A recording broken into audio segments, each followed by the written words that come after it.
Hi everyone, welcome back to another Fitness and Menopause newsletter. This month I've tried to tackle a beast of a topic, which is diets and diet culture and why diets don't work. And the last one, the emphasis being on the last one, why diets don't work.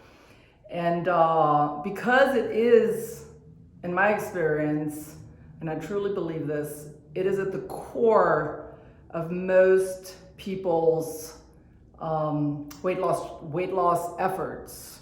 Who hasn't gone on a program that promises some weight loss results, or who hasn't wanted to lose weight? It is a large percentage of people that have gone on weight loss challenges or weight loss programs or crazy diets to lose that weight.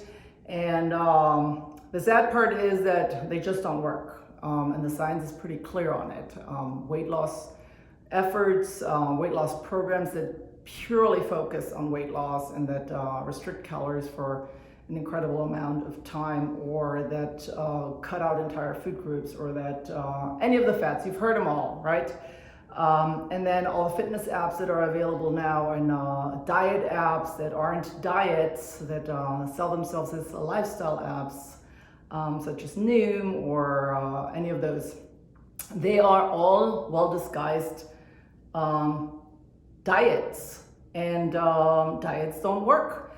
And I hope that you will find in the article that I wrote, if you're very interested in deep diving into it, I've created links in each of all the research that I've done and the research that is available, so you can click on those links and read a little bit more about it.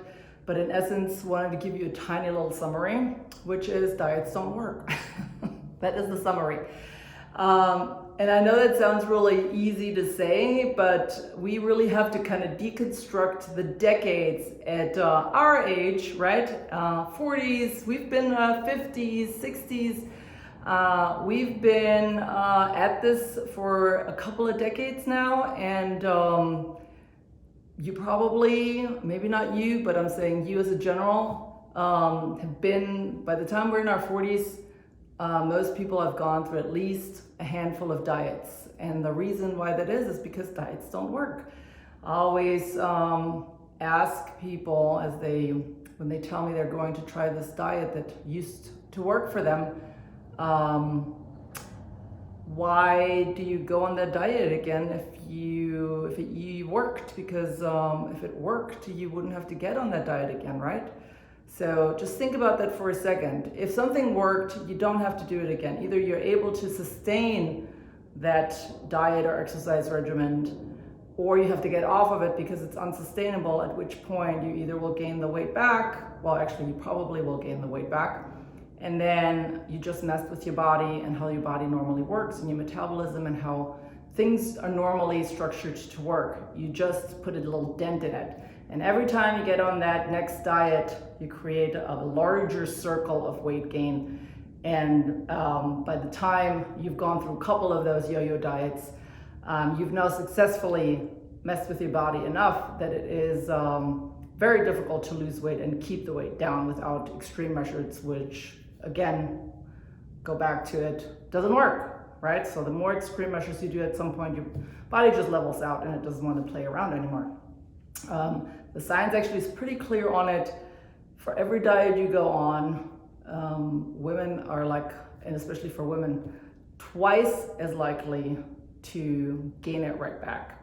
And so those are pretty startling. And every time you go on a diet, that risk increases even more. So maybe take a tiny look at your history, even if you're not struggling with weight now.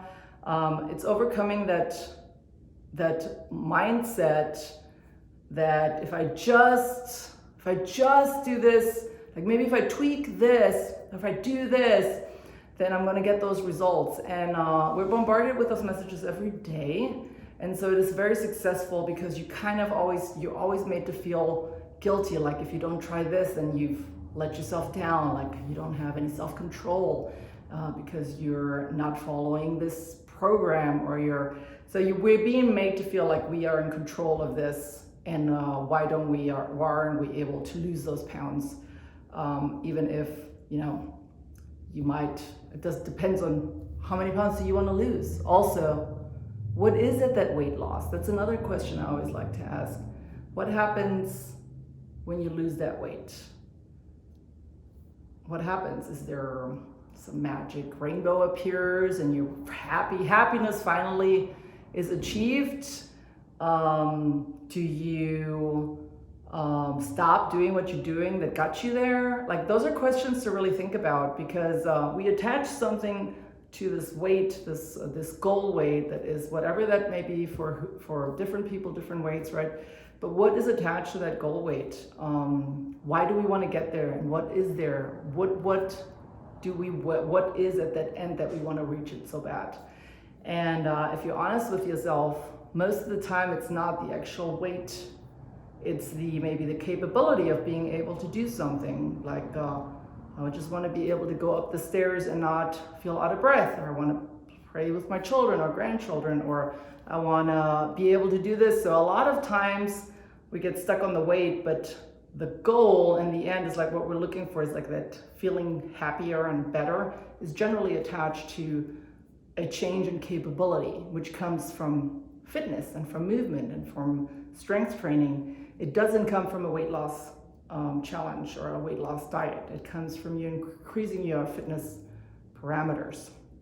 So, and interestingly, there's new research that came out that kind of shows the benefits of fitness over weight loss when it comes to mortality and morbidity and just overall health outcomes. So people have seen better health outcomes, such as, it could be lower cholesterol or lower, a couple of things that are higher in people that follow a fitness-based routine rather than someone that does a weight loss focused routine.